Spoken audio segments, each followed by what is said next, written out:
আমি আপনাদেরকে উচ্চারণের তাবিজ দিব বা শত্রুকে কীভাবে ল্যাংড়া বা পঙ্গু করতে পারবেন তার মগা নকশা দিব। ঠিক আছে, খুব খতরনাক লেভেলের একটা বিদ্যা, যা এটা প্রয়োগের ফলে শত্রু পঙ্গু হয়ে যায় বা ল্যাংড়া হয়ে যায়। অন্যায়ভাবে এটা প্রয়োগ করা যাবে না। ভিডিওটা শিক্ষা স্বার্থে অনুমতির জন্য আমার থেকে যোগাযোগ করে নেবেন। আপনাদের ব্যক্তিগত যে কোনো কাজ করাতে চাইলেও আমার সাথে যোগাযোগ করিয়ে নিতে পারবেন। স্ক্রিনে দেওয়া নাম্বার আছে, সরাসরি ফোনে, হোয়াটসঅ্যাপে কিংবা ইমোতে যোগাযোগ করবেন। দেশে বা দেশের বাইরে থেকে সকল কাজ করা হয়।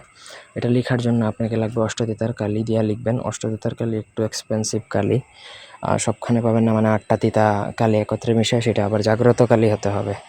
নিষ্ক্রিয় কালি দ্বারা লিখে কোনো কিছু হবে না, জাগ্রত কালি লাগবে। এগুলা আমাদের থেকেও নিতে পারেন বা কোনো কবিরাজের থেকে সংগ্রহ করে নেবেন। তারপর যে নকশাটা দেখতে পাচ্ছেন, নকশা 2টা লিখবেন।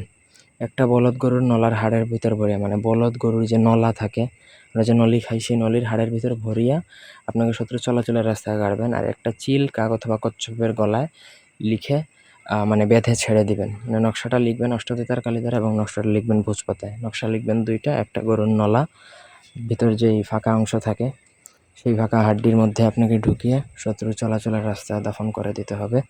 এতে করে সে যখন এই রাস্তা দিয়ে হাঁটবে তখন তার উপরে এই বান লাগবে এবং শত্রু ধীরে ধীরে অবশ হয়ে যাবে, তার পা ল্যাংড়া হয়ে যাবে। আরেকটা হচ্ছে আপনার কাক চিল অথবা কচ্ছপ। নর্মালি কাক চিল এগুলো পাওয়া যাবে, কচ্ছপ যদিও আপনি সংগ্রহ করতে পারেন ভালো, তার গলায় আপনি বেঁধে সেটা ছেড়ে দিবেন। এই হচ্ছে আপনার কমপ্লিট প্রসেস। এই বান যদি একবার শত্রুর উপর লেগে যায় তাহলে সে সারা জীবন কিন্তু ল্যাংড়াই থাকবে। কোনো ডাক্তার ওঝা কবিরাজ তাকে আর ভালো করতে পারবে না। আমি চ্যালেঞ্জ করলাম, এই বান যদি প্রয়োগের পর কেউ যদি তাকে ভালো করতে পারে, আমি তাকে 10,000 টাকা পুরস্কার দিব। ধন্যবাদ সবাইকে। আল্লাহ হাফেজ।